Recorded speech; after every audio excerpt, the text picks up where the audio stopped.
আশা করি আপনারা ভালো আছেন। আমি আর খুব ভালো আছি। আজকের ব্লগটা নিয়ে এলাম, আমি অনেকে আমাকে অনেক কিছু কোয়েশ্চেন করেছিল আজকের ব্লগটা, সেইটা নিয়ে আমি একটু বলবো।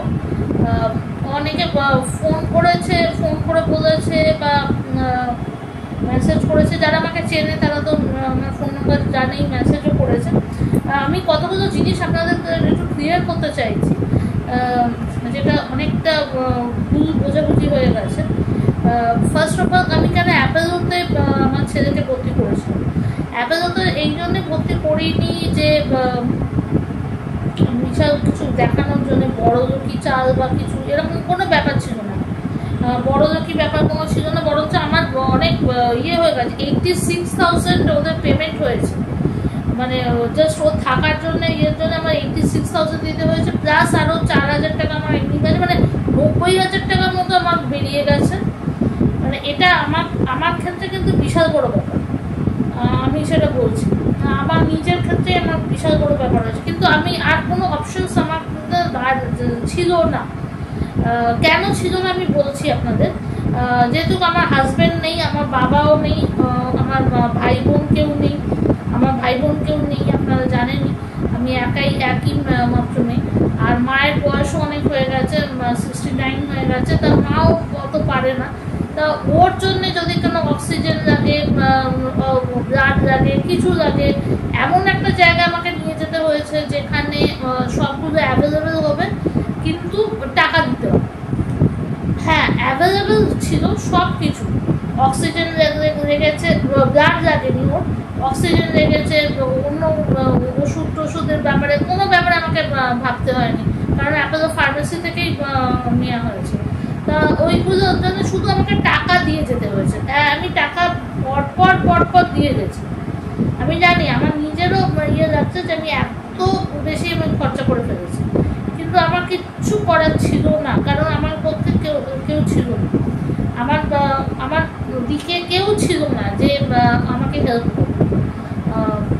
তারপরে হচ্ছে ওর খাবারটা ওরাই দিয়ে দিচ্ছিল, ডায়েটিশিয়ান আসছে, ওর খাবারটা অ্যারেঞ্জ করছে, করছে। আমার খাবারটাও আমি যদি পে করি, পেমেন্ট ওখানে না করলেও, মানে আমি বলছি যে পেমেন্টের ইয়েতেই আছে, সেটা আমি পেয়ে যাচ্ছি। তার মানে এটা কে দিত আমাকে?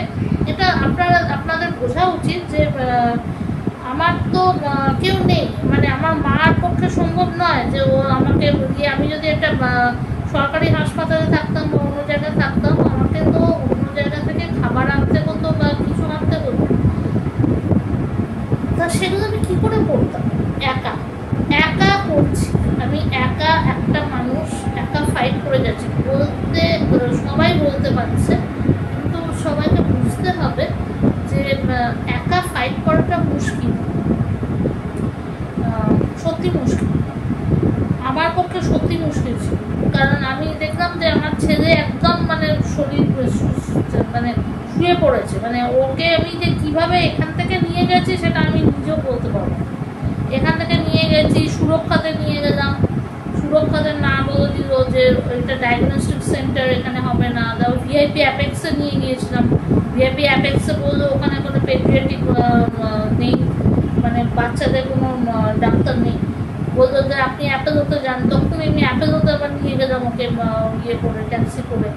তা অ্যাপেলোতে নিয়ে গেলে, হ্যাঁ ওখানে আমি ভর্তি করালাম, এমার্জেন্সি ওয়ার্ডে ভর্তি করেছিলাম। তারপর আপনারা দেখেইছেন এমার্জেন্সি ওয়ার্ডে ভর্তি ছিল।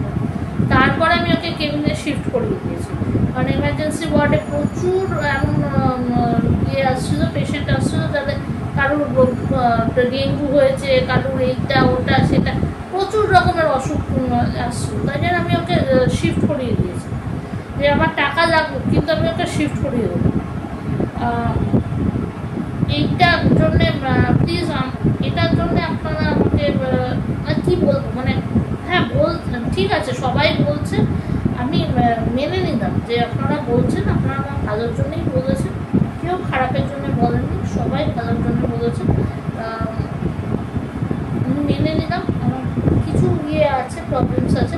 আমার প্রবলেমসটা হচ্ছে মেনলি এইটাই যে মানে আমি একা করে উঠতে পারছিলাম।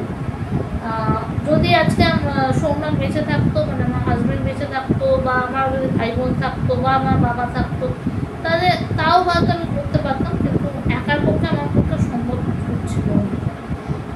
এটাই আমার বলার দরকার। আমার সত্যি আমার প্রচুর টাকা খরচা হয়ে গেছে। কি বলবো, মানে বলার কিছু নেই, বলার কিছুই নেই, প্রচুর টাকা খরচা হয়ে গেছে।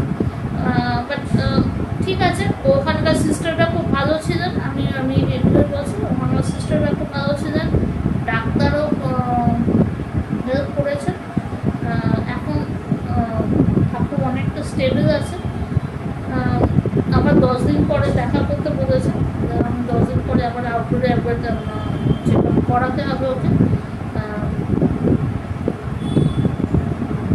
ওকে, that's it, bye, see you in the next video.